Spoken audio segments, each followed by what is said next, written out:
good friend of mine. I've known him since college days.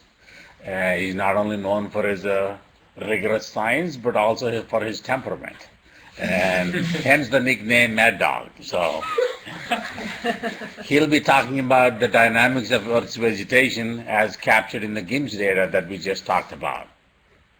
Ranga, go on. Okay, thank you, Rama, with that very friendly introduction.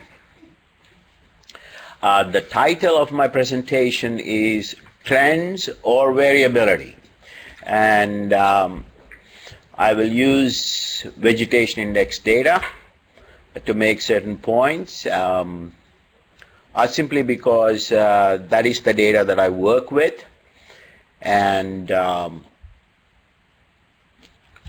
we'll build the outline gradually as we work through the presentation.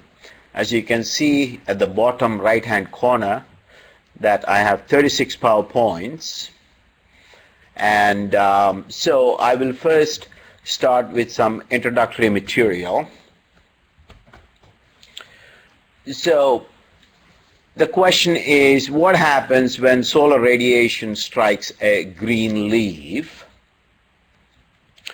I thought that this kind of introduction is necessary given the broad audience. Not everyone listening to this talk is doing remote sensing of vegetation. So this is a very simple and broad presentation. What happens when solar radiation strikes a green leaf? So pigments in green leaves, notably chlorophyll, they absorb strongly at red and blue wavelengths, approximately less than 0.7 microns, and at wavelengths longer than 0.8 microns to about 0.8 to 1.1 microns or so, there is no such absorption. So there is considerable amount of radiation at those wavelengths exiting the leaf. To the top left, you see a schematic illustration by Gowarts of a cross-section of a green leaf. You have the upper epidermis, the lower epidermis, and in between these two layers, you have at the top the cylindrical vertical cells. This is the palisade parenchyma, I believe, and then below that is the spongy tissue. And the chlorophyll is mostly in the palisade layer. So this large jump that you see in the spectrum in the graph, where the x-axis is wavelength and the y-axis is reflectance, and you see considerable absorption at red wavelengths, that is at about 0.7 microns, and then pretty much by the time you hit 0.8 microns, there is no absorption and there is significant reflectance. And the transmittance spectrum is quite similar to the reflectance spectrum. And so there is considerable absorption at shorter wavelengths by pigments, and there is considerable scattering or non-absorption at near infrared wavelengths. So that gives that big jump. I'm going to use my cursor here, and this big jump is something that is unique to green leaves, and that's what Compton James Tucker has exploited to remote sense vegetation. So that is at a single leaf level, but as you know, leaves are arranged in canopies, and a canopy is just an assemblage of green leaves. And here you see a wonderful painting by Gustav Klimt, and it's called Der Park, and it nicely illustrates what a canopy is. And the red component of solar radiation is mostly absorbed by the pigments in the green leaves in a canopy, in this canopy, the Klimt canopy, if you will, and very little amount leaves this canopy at the top and at the bottom. And at near infrared wavelengths, most of the radiation is scattered out, especially from the top of the canopy, because the radiation is incident on the top of the canopy. So this big difference between the amounts of red and near-infrared components of solar radiation that is exiting the canopy is a function of the amount of green leaf area, as you can imagine. So one could think of a very simple index where you just take the difference between the red and the near-infrared, and that difference is proportional to the amount of leaf area or the amount of radiation that is absorbed or what have you, if you work out the equations, and just normalize it by the sum of the reflectances at those wavelengths. And you get an index which is called the normalized difference vegetation index. And to the best of my recollection, I think that this index was first, perhaps I noticed it in a paper by Deering and Park. I don't recall the year, but it should be early 80s or so. And NDVI, as you can see from this formulation, is a number that is between -1 and +1. And on land, the near-infrared reflectance is almost always greater than red reflectance. So you always have a positive number, generally speaking. And to the left-hand side is a nice illustration of this, where you see in barren areas, the NDVI is quite close to 0, if you are following my mouse here. And then as the amount of leaf area increases over the landscape, the NDVI increases monotonically and non-linearly. And this is the saturation problem that Compton James Tucker talked about. And why is this curve so broad, you might wonder? So if you were to look at a leaf area index of 2, so that is for every square meter, there is 2 square meters of one-sided green leaf area, and you have an NDVI that can be anywhere between 0.5 to 2.75, say, for example. It's just a schematic illustration. So the same amount of leaf area can be arranged in different ways in the canopy, because no two trees are alike in the same way that no two human beings look similar, except they're identical twins. So no two trees are alike, and no two canopies are alike. Their structure is different, so the same amount of leaf area will result in different values of NDVI. So that is the influence of the structure.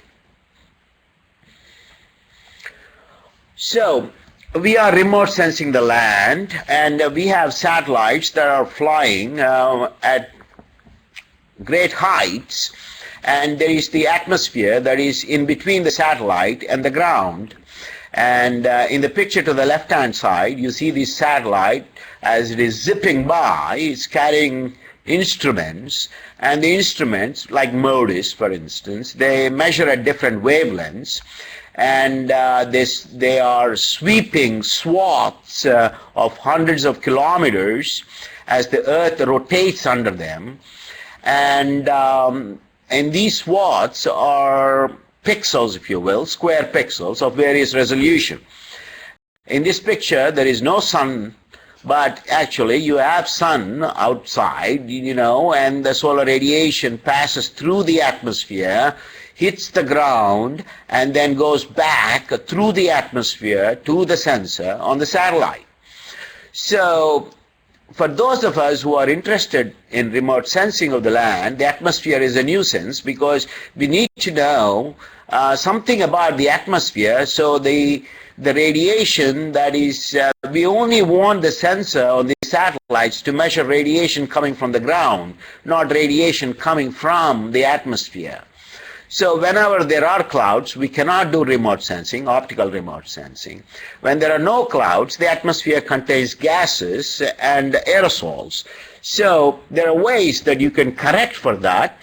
So the result is as if you're looking at the surface, the land surface, or the water surface, with these sensors above us with no atmosphere.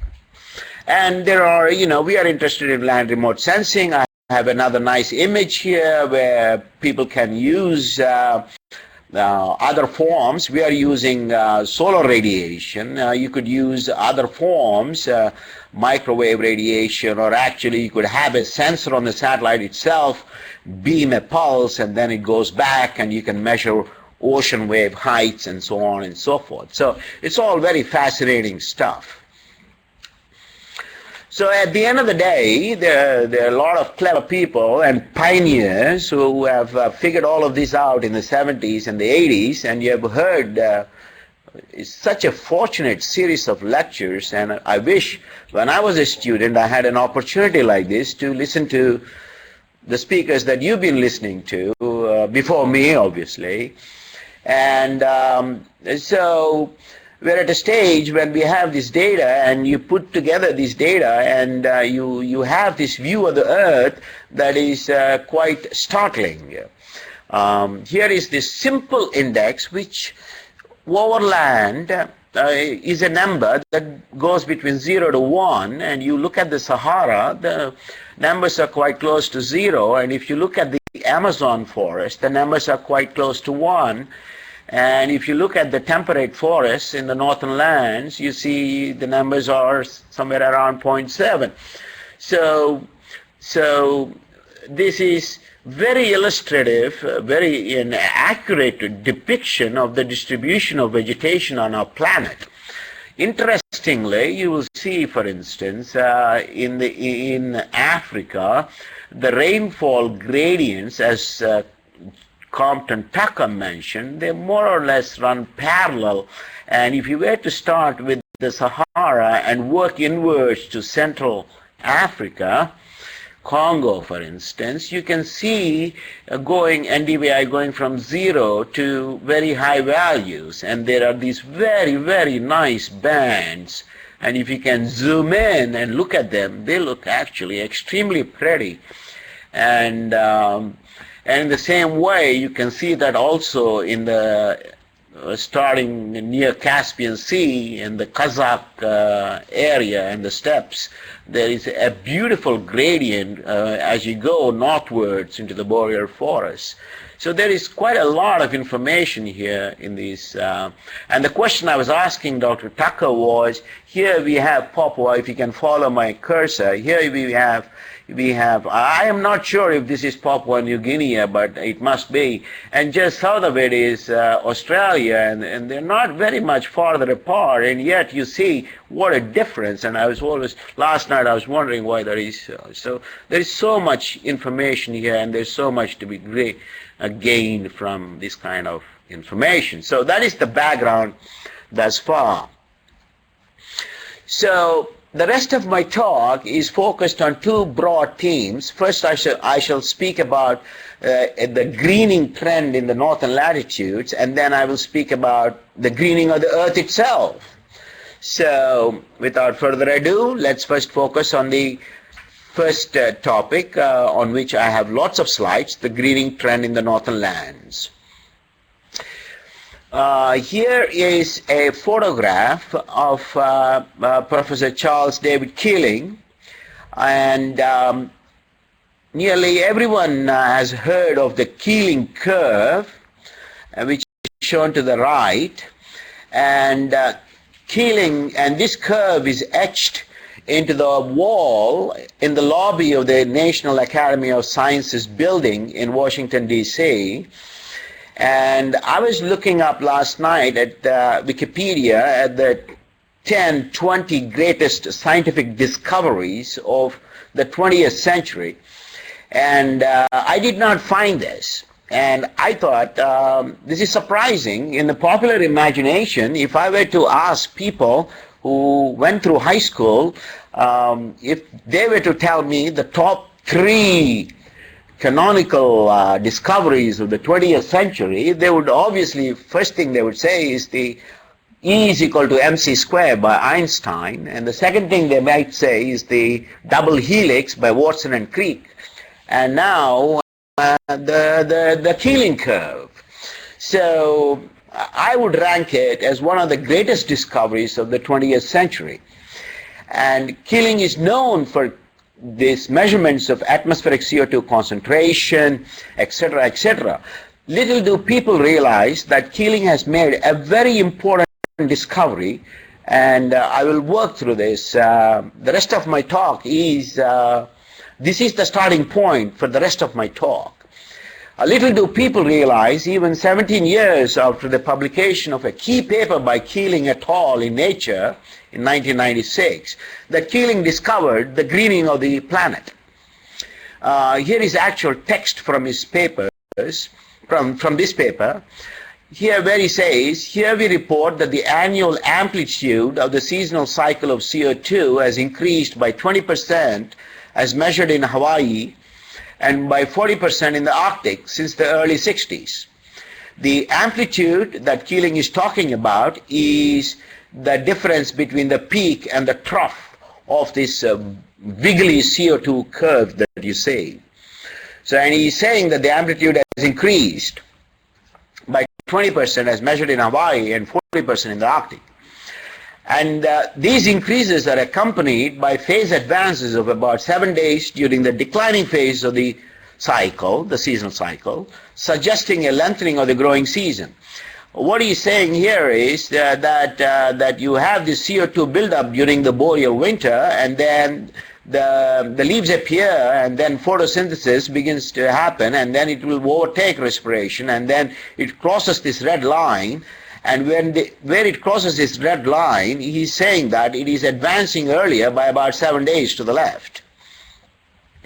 And he hypothesized, well, he wrote that we propose that this amplitude increase reflects increasing assimilation of CO2 by land plants in response to rapid increases in temperature. In a way, everything I'm going to say for the rest of my talk is refinement of these 3 sentences.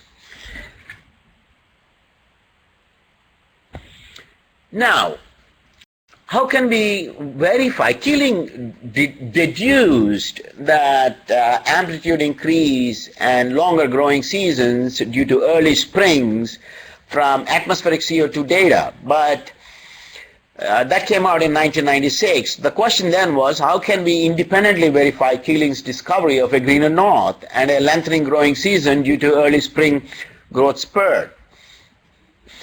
I happened to be at Goddard, and I was working with Compton James Tucker, and he had previously published with Dave Keeling, so it was a natural connection that we had. Then we said, we can use the NDVI data set to see if there is any concordance between what Keeling et al. Have reported the year before.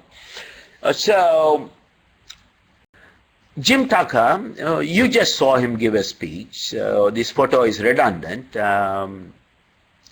He's dedicatedly put together 30 plus years of the NDVI data set, which is widely used and has resulted in thousands of publications, so it needs no further introduction.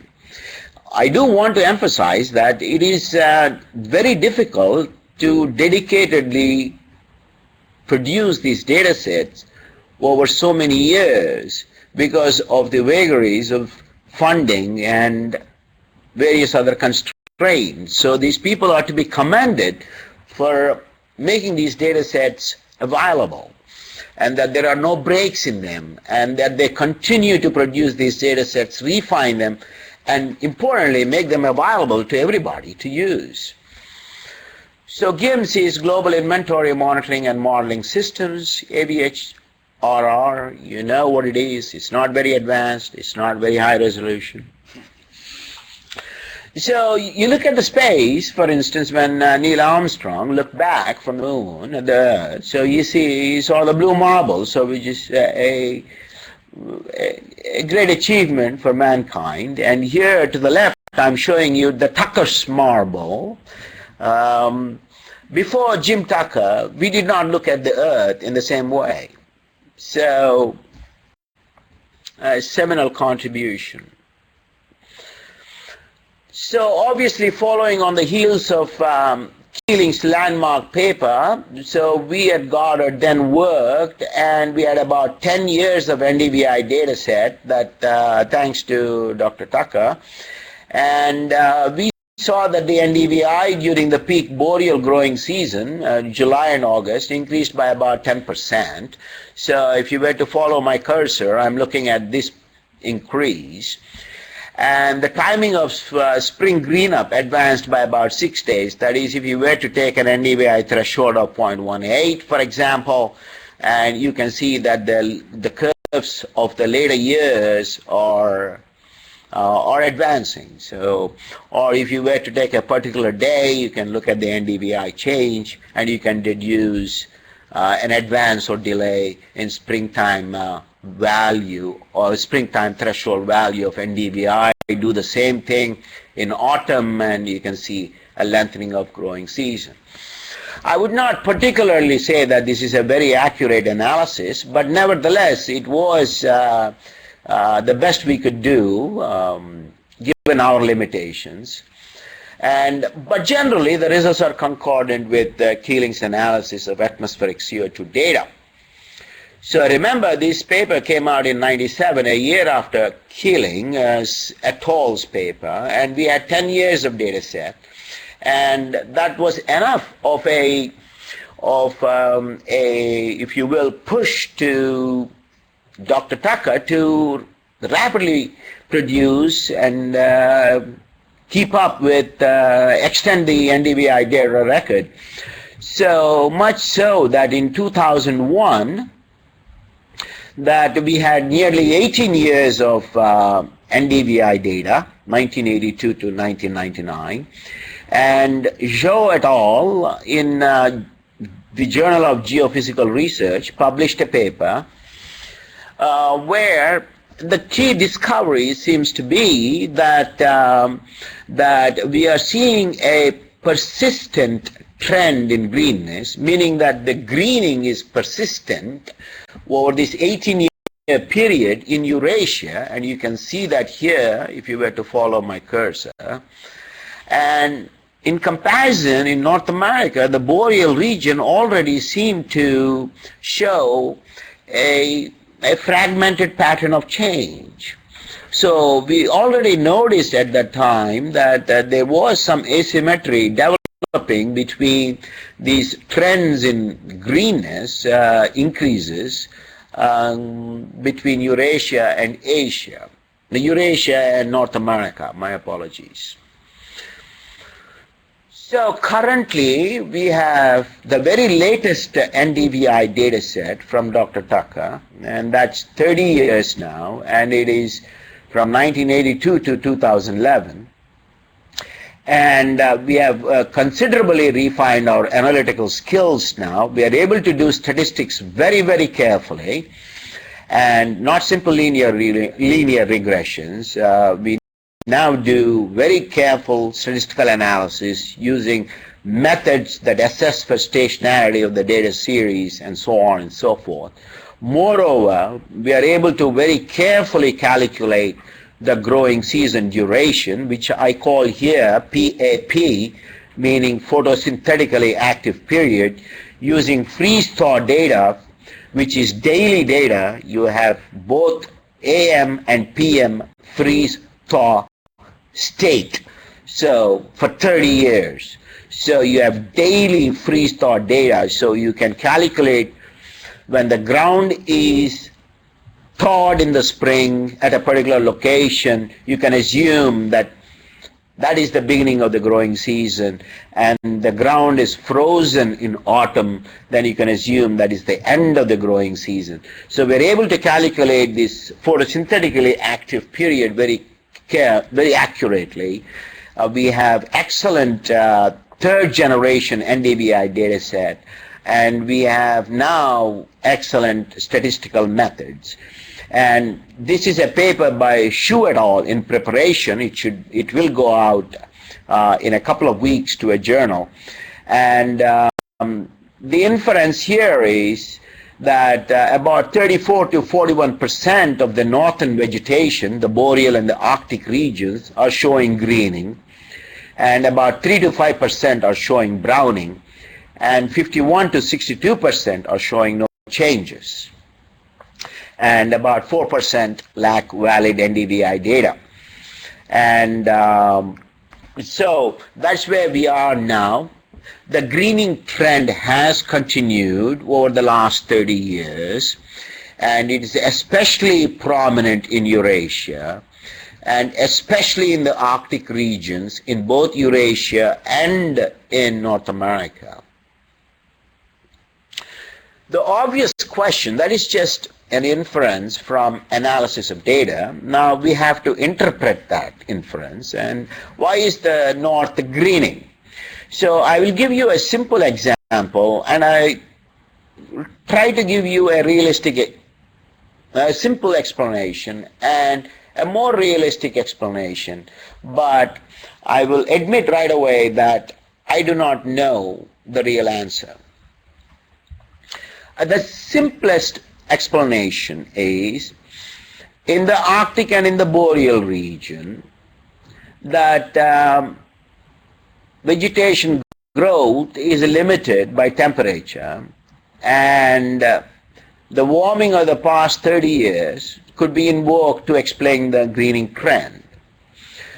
You can do this analysis statistically quite rigorously, and you will find that there is a statistically significant association between anomalies of growing season temperature and growing season NDVI. So at the scale of Arctic and boreal, this is very large scale, spatial scales, temperature seems to explain. But this is not the whole story, because when you do this kind of statistics for very large regions, they tend to hide the truth and the detail. In fact, if you were to go and try to explain all the places where we are seeing greening and browning, you really need to invoke or bring in a lot of other factors. Here I have 4 factors. There is warming-induced disturbance and recovery from disturbance. The disturbance itself could result in browning, and recovery from past disturbance could result in greening. There is the interaction effects of temperature and precipitation. You can have temperature going up and precipitation going down. You will have browning. If you have temperature and precipitation both going up, you can have greening. And then there are very complex feedbacks in the climate system itself, where you have asymmetrically significantly more amount of snow in Eurasia than in North America during the winter, and that tends to affect subsequent season plant growth. And also in the springtime, the snow cover extent on land, or the lack of it actually, as you saw from Jim Tucker's presentation, that tends to amplify springtime warming and early springtime plant growth. And there are also anthropogenic influences. The Russians have one of the huge smelters in Norilsk in Siberia, and that spews out an enormous amount of sulfur dioxide, and that in the atmosphere through reactions forms aerosols, and plus these smelters emit heavy metals into the ground, and extensive large areas of forests have been decimated practically, basically polluted and killed off. And in the north you also have the issue of the herding practices of the natives, of their caribou, or the reindeer as we call them here. You have land abandonment where the forests are returning and growing vigorously, and so on and so forth. In the Arctic you have shrinking, you have these ponds and lakes that are drying up, and then there is colonization of those newly formed lands with new vegetation. There is considerable evidence of increase in shrub cover in the Arctic, and so on and so forth. So you could invoke any number of reasons to explain in a certain location, and there is no single answer that will explain the greening that we are seeing in a realistic way. So that is the greening trend in the northern lands. And I've given you a summary. We started with the Keeling's discovery of the greening of the northern lands, inferred from atmospheric CO2 data. Then we looked at the first paper of mine, where we used 10 years of Dr. Tucker's NDVI data. Then we looked at Li-Ming Zhou's paper, where we analyzed 18 years of Jim Tucker's NDVI data, and Shu's paper, which is pretty much finished, where we're looking at 30 years of NDVI data, and they all seem to point to what Keeling had deduced from atmospheric CO2 data. Now, while the emphasis thus far has been on the northern lands, obviously the northern lands, because of the feedbacks, are where the warming is happening, and that's where the strongest signals of climate change are observed there. But they can also be observed elsewhere, and so we look at the whole Earth now, not just the North, which is the second half of my talk. And there is this key paper by Myneni et al. In 2003, where Dr. Tucker's NDVI dataset was used together with climate data to calculate net primary production of vegetation, and over an 18-year period. So this is very similar to Li-Ming Zhou's work that I showed, where Zhou analyzed NDVI data for 18 years. Here, Myneni et al. Produced calculated net primary production and looked at trends, and this is a figure from that paper. And they write that our results indicate that global changes in climate have eased several critical climatic constraints to plant growth, such that net primary production increased by 6% over the 18-year period. I will explain in the next slides what it means. Global changes in climate have eased several critical climatic constraints to plant growth. That is a complex sentence, so we'll have to parse that. Before we parse it, let us say, now that we have 30 years of Dr. Tucker's data, and we are able to calculate very carefully the growing season, we just integrate the NDVI over the growing season and take that as a surrogate for vegetation production. And so you're looking at trends in this. What is shocking is that you are seeing that the planet is greening. Actually, 20% of the vegetated area shows increases in growing season integrated NDVI in the latest improved version of Dr. Tucker's NDVI dataset. And only 3% of the vegetated area shows decreases in this surrogate variable of vegetation production. So that's an update to Myneni et al.'s paper, now done with 30 years of improved data sets and better analytics. So what is surprising me is that you see this greening, about, if you were to follow my cursor again, about 20% of the area, vegetated area, the total vegetated area on our planet is about 115 million square kilometers. So to give you an example, the lower 48 states of the USA is about 9.5 million square kilometers. So 20% of the vegetated area is showing greening, and only 3% is showing browning. And when you translate that to productivity, we are seeing an increase in productivity of about 16% and a decline in productivity of only 3% in the aggregate at the global scale.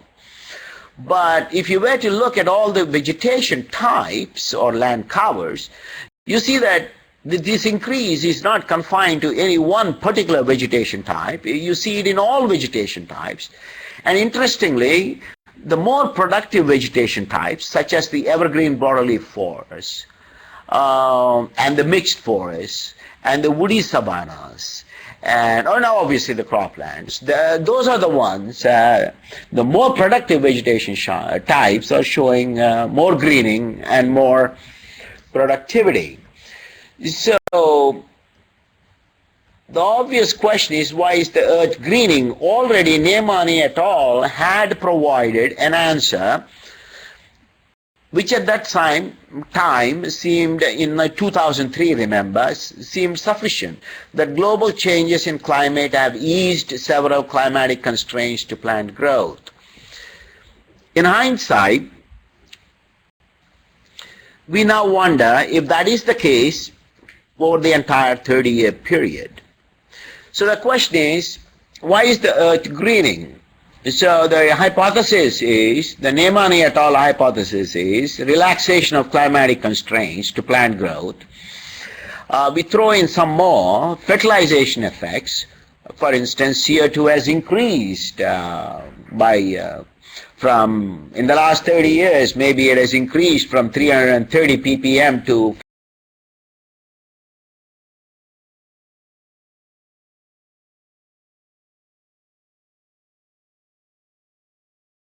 So in our analysis, we don't include croplands for the time being.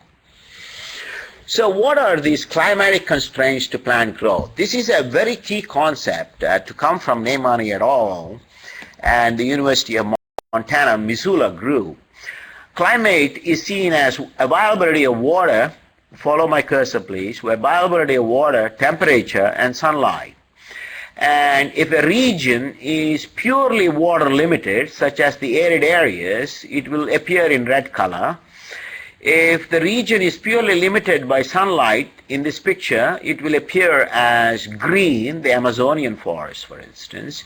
And if a region is purely limited by temperature, it will appear in blue, as in the northern areas. But if a region is limited by both water availability and temperature, it will appear purple. If it is limited by water and sunlight, it will appear as yellow. And if it's limited by all three, it will appear as some color at the center of this triangle. So that means that here we have a very nice way of looking at every location, vegetated location on our planet, whether it is water limited, temperature limited. So I was talking about this map of climatic constraints to plant growth, which is essentially tells us that for every vegetated location, the limiting factors to plant growth. So this is a good starting point and for our analysis. So now I'm going to present work where we are trying, by Zhu et al., where we are trying to understand why is the entire earth greening. 20% of the earth is greening, but the greening is not limited to the northern latitudes. So let us take, I'll work you through a couple of examples. One limiting factor. Let us say a pixel or vegetation at a certain location is purely water limited. And here I have a slide here where you see a shrubland, and this is the kind of vegetation that's purely water limited. And we find this vegetation here to be greening in the NDVI data set, for example, over a 30-year period. The question is why? So there are two possible answers. And to find the correct answer, what we do is we analyze a time series that overlaps with the NDVI time series of precipitation. And if we see that precipitation has increased over this 30-year period, and we can attribute the greening at that location to the case of relaxation of a climatic constraint, because the vegetation in that location is constrained only by the availability of water, and precipitation has increased, so the greening can be attributed to a relaxation of climatic constraint. That's what Myneni et al. Were talking about in their paper. Now, on the other hand, if precipitation at that location shows no trend or even a decreasing trend, but in the NDVI data set, we see that it is greening, then we cannot, it is not a case of relaxation of climatic constraint because the precipitation is showing a decreasing trend or no trend. So then we have to look for an alternate answer. The alternate answer could be CO2 fertilization, nitrogen deposition, or some anthropogenic influence. Obviously, this is the simplest case. Now, you take the case of where you have two limiting factors that that limit plant growth at a location, and I take the example of water and temperature, as in the boreal region, for instance. And if we find the vegetation in that location is greening, and if we find that both precipitation and temperature has increased at that location over the 30-year period, we attribute the greening at that location to abbreviation C, which under the table you will see as climatic constraint relaxation. On the other hand, if you find that precipitation has decreased and temperature has decreased, then but we find that the pixel is greening, then we attribute that to the case of fertilization.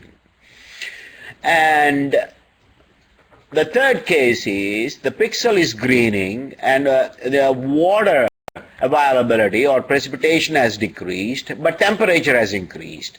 So in that case, we really do not know what the answer is. So we have this case of unknown. So you can imagine we can prepare a very long table where we have, in this table here, you see water and temperature limiting. You can have water and radiation limiting cases. You can have radiation and temperature limiting cases. And then you have water, radiation, and temperature limiting cases. And then for each of those greening pixels, together with the climatic constraint map and the climatic data sets, we can work out whether it is a case of relaxation of climatic constraints or fertilization or unknown.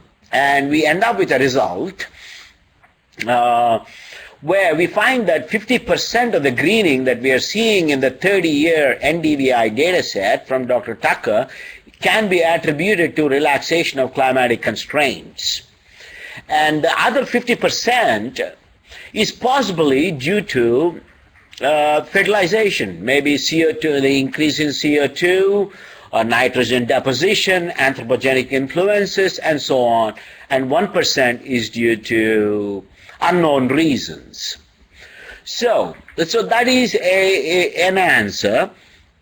The analysis as far as the relaxation of climatic constraints is reasonably rigorous.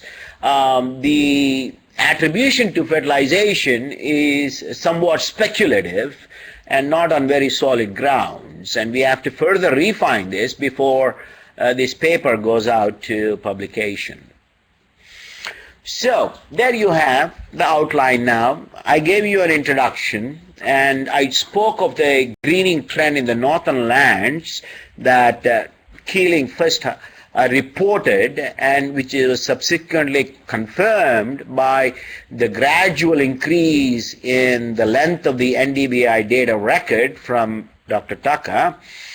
And Myneni has taken the bold step of actually trying to apply and see what is happening at the entire Earth. And he surprisingly reported that it's just not the north, but in fact the strongest increases in productivity are seen in the Amazonian forests and the tropical areas.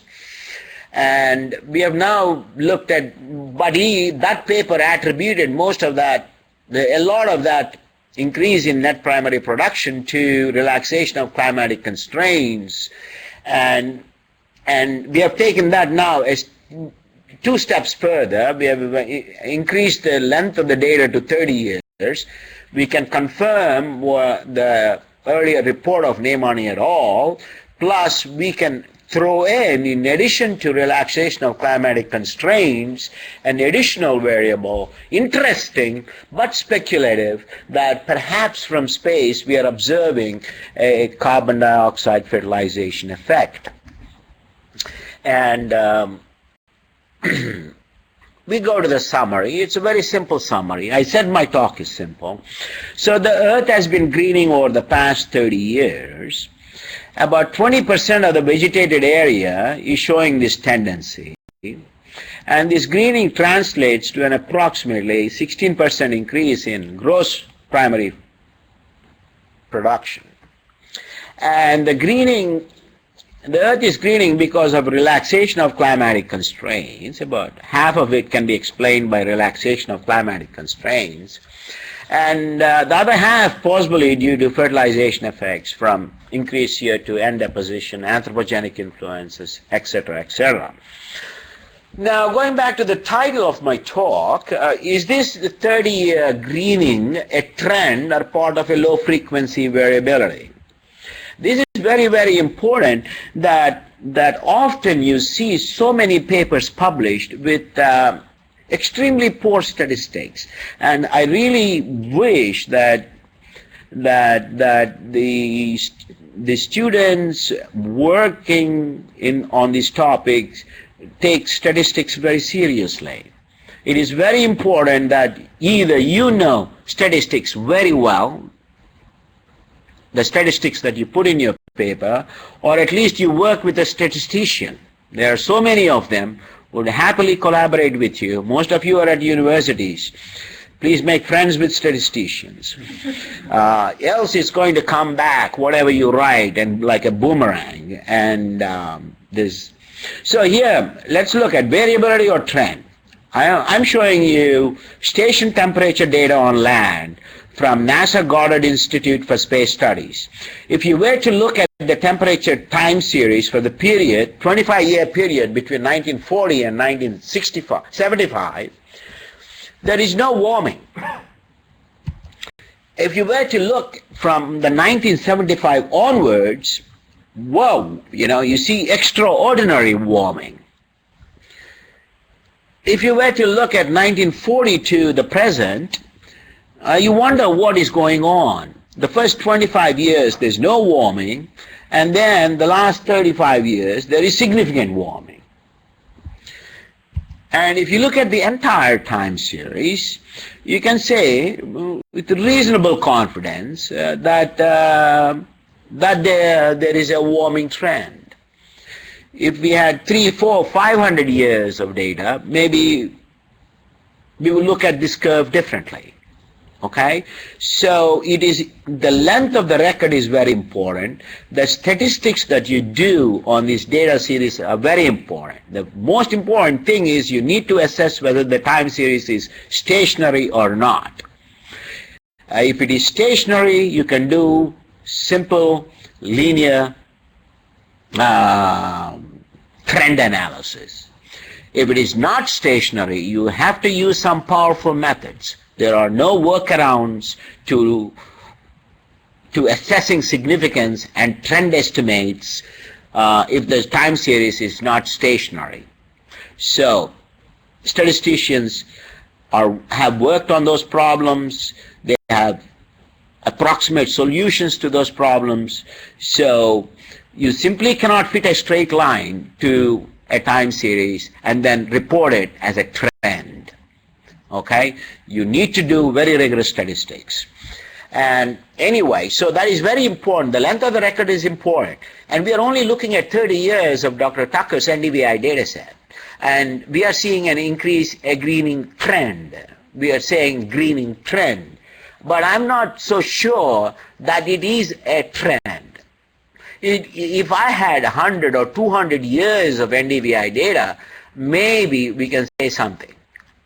It could very well be part of some long-term low-frequency variability, and there's going to be a very interesting talk tomorrow by a statistician.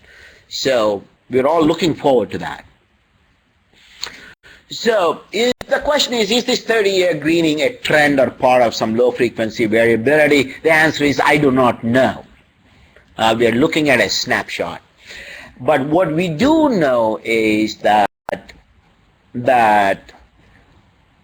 the snow cover on land in the spring, on northern lands in the spring period, has been progressively declining, and that is positively feedbacking on temperature. And springtime temperatures have increased significantly, and spring is coming early. And here I have a picture of Botticelli, and in the center you see Venus. To the very left you see Mercury, and between Venus and Mercury you see the three Graces. And then you see the goddess Flora in a very pretty dress, and then you see the wind god Zephyr, who is harassing a nymph, and his breath makes flowers sprout from her mouth. So extremely beautiful picture. So anyway, so coming to the last few slides, you have heard of the expression standing on the shoulders of giants. And this actually is derived from Greek mythology. You know, Orion was a great huntsman, and he wanted to marry. The mythology is quite confusing, but what I could get from it is he wanted to marry the daughter of a king, I think Oniphon, and Oniphon did not want that, and so he had Orion blinded. So Orion then came to the island of Lemnos, and then he had this little boy. He's not a dwarf, he's just a little boy, Caladon, sit on his shoulders, and then they walked east where the god Helios cured his blindness. So that is actually what it means. That's the source of it, standing on the shoulders of giants. And so if you stand on the shoulders of giants, you can see very far. So here are the giants. So I started with Professor Keeling, who is very well known for atmospheric CO2 data, etc., etc., etc. But little do people recognize that Keeling discovered an entirely new field, that of the greening earth. And the three sentences that I quoted from his paper being basically refined. We were able to refine the dwarfs that we are all. We were able to refine those three sentences in Professor Keeling's landmarks paper through Dr. Jim Tucker's NDVI data. So here are the two giants. And you see, one final remark, I had inserted several works of art in my presentation. If I were to explain why I did that, it is simply to say that the human spirit has some sort of a sense of aesthetic that we find in nature around us. After all, we draw landscapes, we don't draw landfills. And so in that sense, the work that we are doing is, it may not seem as big as the discovery of the Higgs boson or the God's particle, but nevertheless, the work that we do, the environment, it is intrinsically connected to the human spirit and the human condition. So at that point, I stop and I'll take questions. Thank you.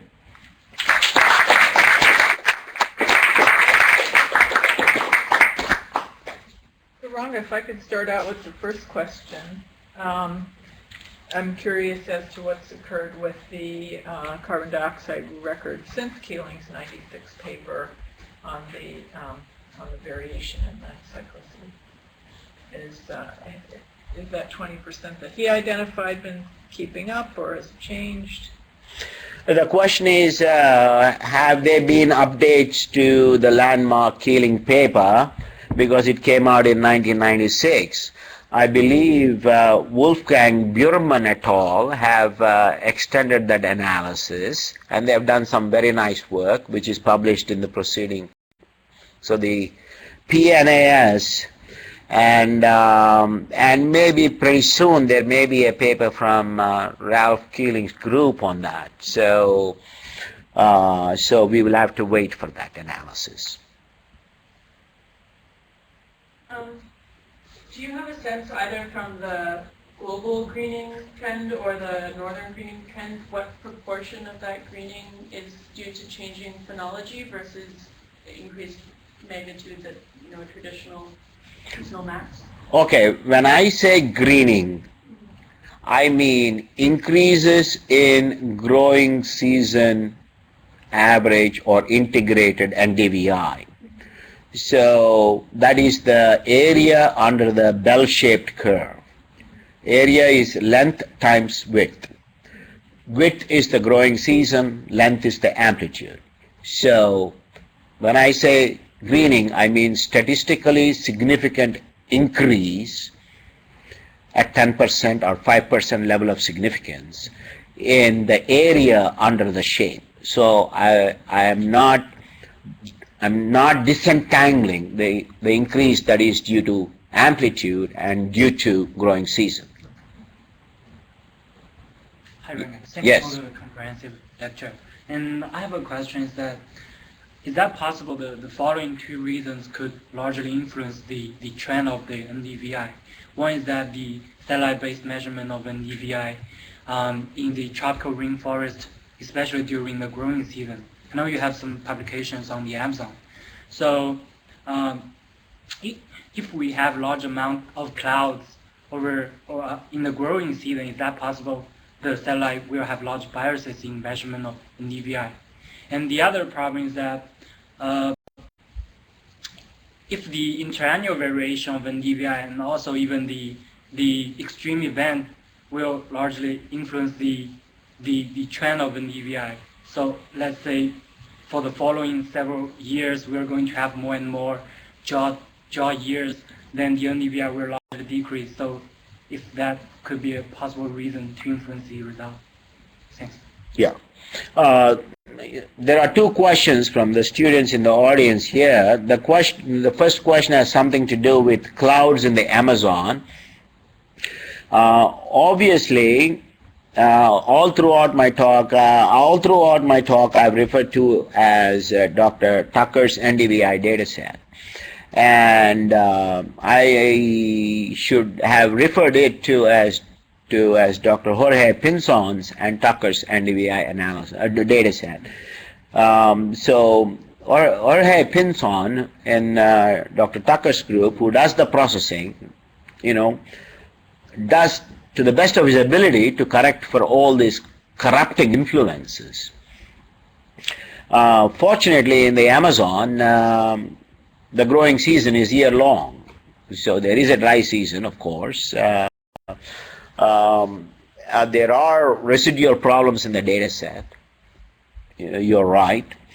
And your second question is, if you have several years of drought, that may influence these trends. And that's why I say, a trend or variability. We do not know. At first, as a rule of thumb, we thought 30 years of data is enough to tease out signals. And now, as we learn more about the climate system, all of us are hedging, and there is a pushback. We no longer believe that 30 years is enough, that we need longer-term data sets. So, yes, yeah. Other questions? I have a question. So yesterday you were asking John Townsend about forest cover, and he indicated that the forest cover itself is going down. Is it possible that the green cover is going up while the forest cover is going down? It is to me. You remember when we do this analysis with NDVI, we are working at a resolution of 8 by 8 kilometer pixels. So, and when people do deforestation studies, they work at extremely high resolution, 30-meter resolution and so on. So that is why I asked that question to Dr. Townsend. Yes, it's clearly we are losing forest to deforestation and conversion to other uses, crops and so on and so forth. But in the aggregate, the NDVI data set, the GIMS NDVI data set, or if somebody else were to process the same raw data, I'm sure they would come up with an equivalent data set. We will find the same greening trend. So clearly we are looking at 20% of the earth has greened over the last 30 years, and that translates approximately to about 15-16% increase in productivity. So, yeah.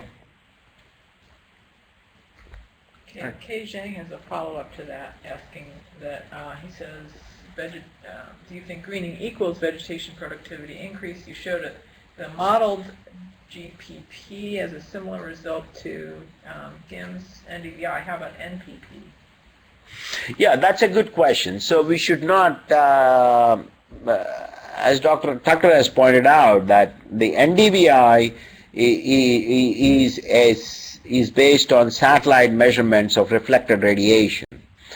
So through groundwork, they have established, at least in herbaceous vegetation, that it is correlated to biomass.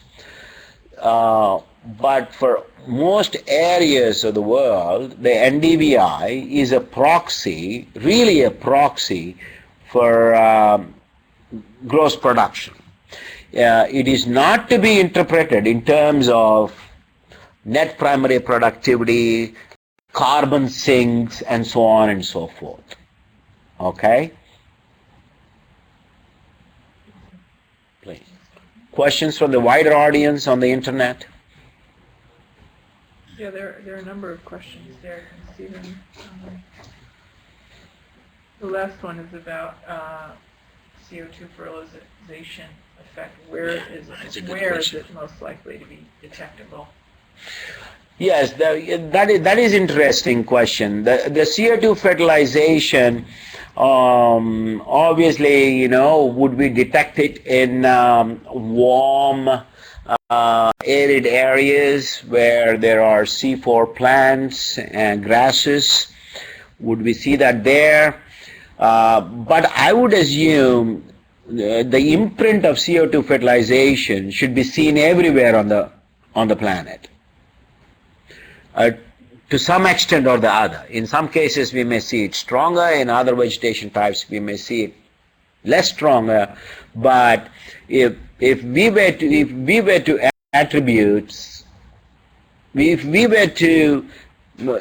identify a CO2 fertilization effect, then it has to be uniformly or more reasonably seen everywhere in all vegetation types. I would say that is a prerequisite. In that vein, with respect to the classification in your own work there, where you're saying, okay, either it's a relaxing climatic constraint or CO2 fertilization, kind of tossing it one or the other, is there a spatial distribution that kind of presents itself in that context? Are there regions where you have, a lot of climate constraints being eased and other regions where it's being flagged as CO2 fertilization? Yes, we have those maps, and that's work in progress, so I have not included them here. Okay. Yes. Okay. Okay, going back. The question from Jong Hong, or shall we go up to the first questions? And then we can work them downwards.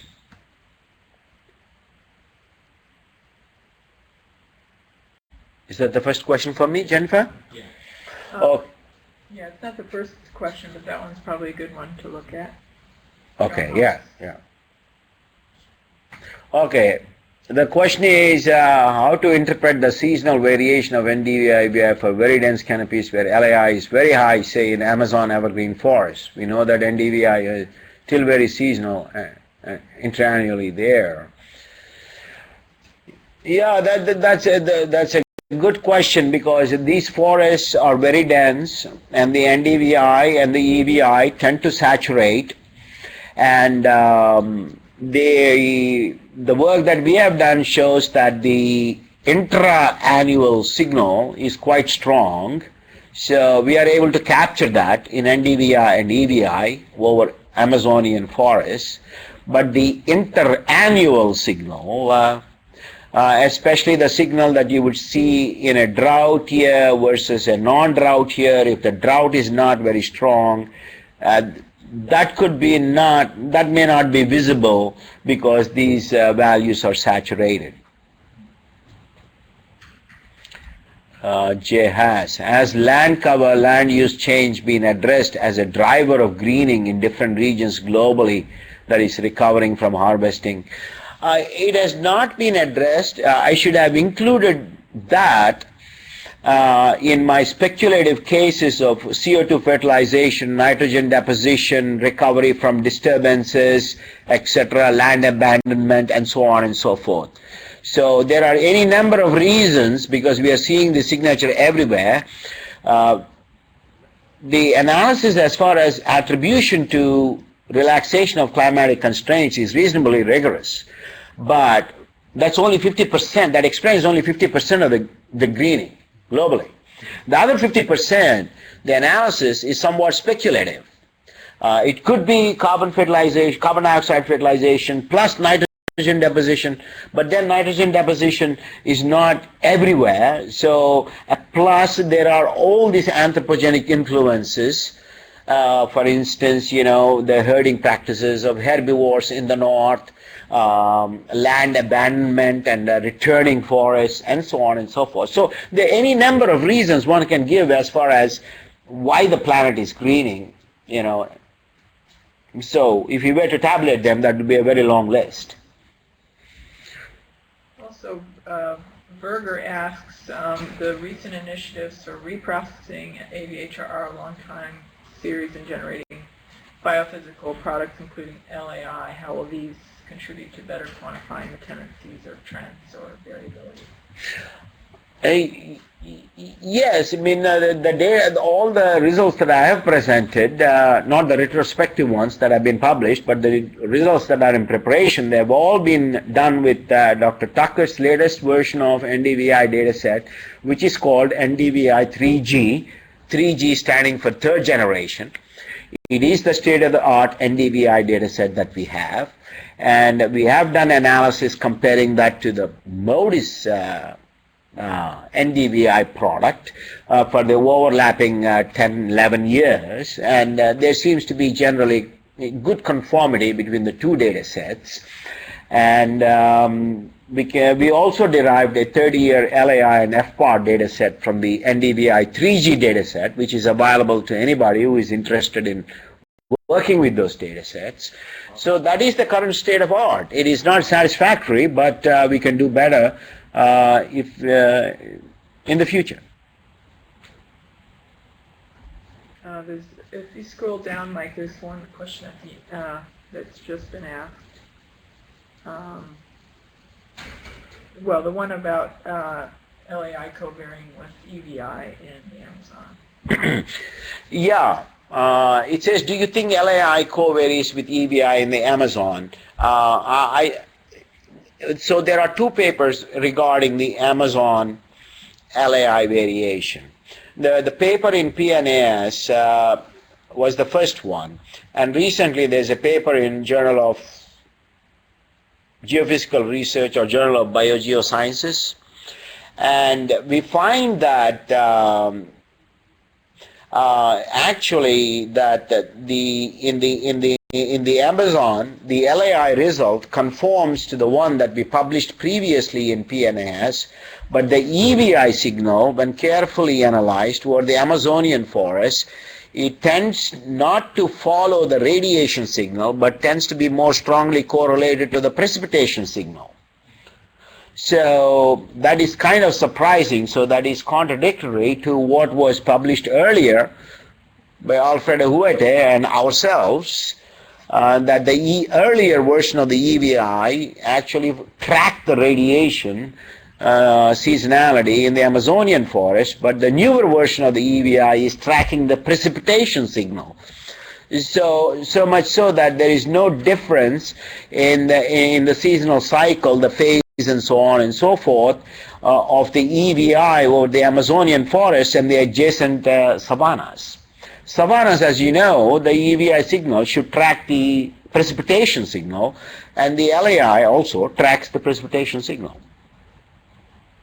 Well, thank you, Ranga. With that, I think we should close this morning's session, and thank you very much for coming and giving this great talk. Thank you.